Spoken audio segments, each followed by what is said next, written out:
আপনি জানেন একটা ধর্ম চেঞ্জ করা, একটা ফেইথ চেঞ্জ করা, এটা কত বড় সিদ্ধান্ত।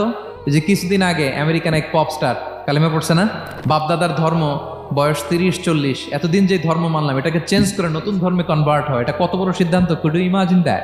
নিজের সাথে নিজের অনেক বোঝাপড়া করতে হয়, তারাই ক্রিটিক্যাল থিঙ্কিং করে। এবং বিষ্ণু ঈসা ইসলাম উনি নবী হওয়ার আগেও তিনি হেরা গুহায় চলে যেতেন, কাবা থেকে 6 কিলোমিটার উত্তরে, 634 মিটার উঁচু, যা বলে নূরের উপরে একটা কেইভ আছে, গুহা, এটার নাম হচ্ছে গারে হেরা।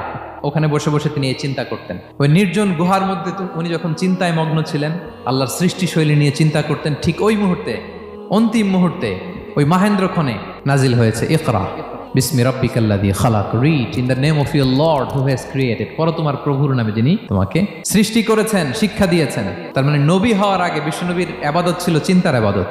ইসলামের সূচনা হয়েছিল, এটা বলা যায় ফাইনালি যে ইসলামের সূচনা হয়েছিল এই চিন্তার ইবাদতের মধ্য দিয়ে। তো আমরা যেন চিন্তা করি।